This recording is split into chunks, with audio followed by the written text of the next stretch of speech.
Ini bahan daging segar ataupun daging yang telah membusuk. Kemudian ini lihat daun-daun masih segar, masih hijau daun. Ini tanah kawan. Dimanapun kita meletakkan daging segar atau daging busuk, kalau kita lapisi dengan tanah kawan, nah, kita lapisi dengan tanah, atasnya tentu tidak akan berbau.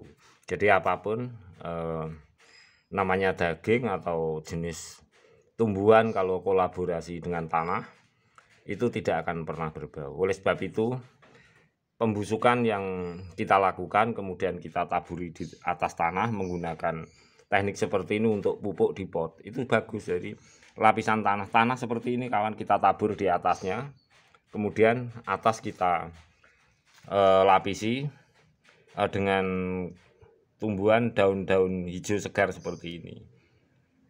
Itu ingat, penggunaan seperti ini di saat tanaman itu dalam fase-fase generatif, bakal bunga atau pembuahannya akan rontok kawan. Tetapi yang paling penting adalah fungsi bagaimana saya memberikan sharing walaupun saya tidak mendalami akan hal itu, insektisida, pestisida ataupun fungisida.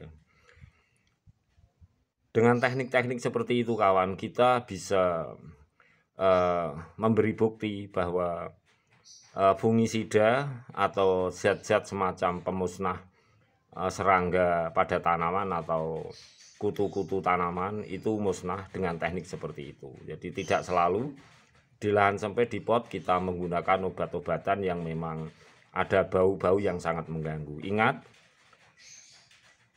berbahan materi seperti ini bisa kita lapisi tanah di dalam pot, kemudian kita lapisi lagi hijau-hijau daun seperti ini. Tentu dalam waktu yang singkat bau itu tidak akan pernah ada. Tapi ingat kawan, bahan seperti ini adalah kita mengidentikan dengan fungisida, pestisida atau insektisida. Tentu tidak keahlian saya, tidak skill saya untuk hal ini. Semoga MES atau Mr. Pharmaceutical tidak, maksudnya tidak saya harus dibandingkan dengan Mr. Pharmaceutical, isinya saya jangan dibandingkan dengan beliau-beliau seperti itu. Tapi ini adalah hanya satu sampling yang sederhana bagaimana Anda itu mendapati sebuah bahan fungisida, insektisida atau pestisida. Walaupun toh semua ini tidak sebanding dengan para beliau-beliau yang ahlinya.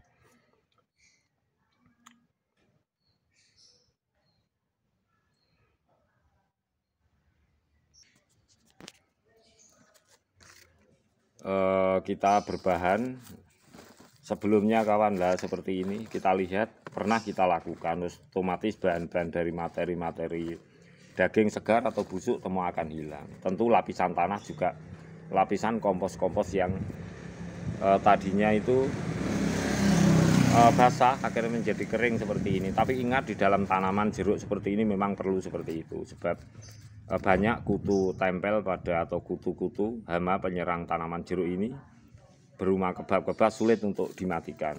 Ini sekedar tip, manfaat ini sama dengan pestisida, fungisida atau insektisida, walaupun saya juga minta maaf sebenarnya apa yang saya sharingkan tidak sebanding dengan Mr. yang bersangkutan di bidang-bidang peracikan kimia.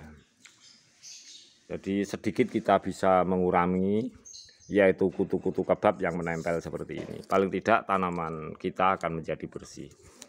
Jadi dari zat oksidan yang ada dengan ramuan daging segar, lapisan tanah untuk menghindari bau, dan daun-daun kering juga berfungsi sementara untuk kita katakan sebagai zat-zat insektisida, fungisida atau pestisida. Semoga sharing saya bermanfaat, karena ini di lahan pot, lahan sempit kawan. Hilangkan bau dengan material tanah, kemudian agar zat-zat kimiawi pembusukan kita kolaborasi antara materi daging juga zat-zat dari daun-daun hijau, tentu fungisida, pestisida, insektisida akan berada di dalamnya sehingga mengurangi pertumbuhan penyakit kebab pada tanaman buah jeruk. Ingat, unsur natrium pada tanaman buah jeruk sangat diperlukan. Daging segar atau daging yang telah membusuk juga berada komposisi untuk tulang belulangnya. Natrium sangat diperlukan untuk tanaman pohon jeruk. Sedikit tip pemanfaatan alami yang berfungsi untuk mengurangi pertumbuhan penyakit pada tanaman buah jeruk di pot di lahan sempit. Jadi para sahabatku, sekali lagi saya ulang, ini hanya tips sederhana saja. Materi bahan daging busuk atau segar untuk menghilangkan baunya adalah lapisi dengan tanah median. Tentu baunya akan hilang. Agar oksidan daripada daging pembusukan berkolaborasi baik, silahkan menggunakan zat-zat kompos daun-daunan. Ingat, seperti ini jika Anda lakukan antara kompos daun hijau kemudian dengan zat-zat materi daging seperti ini, jika Anda letakkan di kolam, tentu saja semua penghuni kolam bahkan benih-benih ikan-ikan itu akan musnah, kawan. Ini sangat berbahaya untuk satwa air. Jadi kalau zat-zat seperti ini jangan pernah kolaborasi dengan hijau daun. Jadi oksidannya sangat berbahaya untuk air. Maksudnya penghuni air seperti ikan-ikan akan musnah. Kecuali untuk tanaman di pot untuk mengurangi kutu kebab atau penyakit-penyakit pada tanaman pot di lahan sempit itu bagus. Saya dengan maaf sekali saya samakan dengan ada oksidan yang memang ada istilah fungisida, insektisida atau pestisida. Jadi jangan lakukan ini di kolam air. Tentu semua penghuni ikan-ikan akan musnah jika zat segar seperti ini kita kombinasi dengan zat hijau daun. Kecuali di lahan pot untuk tanaman di lahan sempit agar penyakit-penyakit penyerang hama tanaman bisa teratasi, terutama dari aktivitas mikroba tanah yang mengganggu tanaman. Juga penyakit-penyakit daun akan sedikit bisa teratasi. Selain kita menggunakan teknik semprot air putih bolak-balik. Nah, semoga bermanfaat sahabatku untuk dimanapun berada.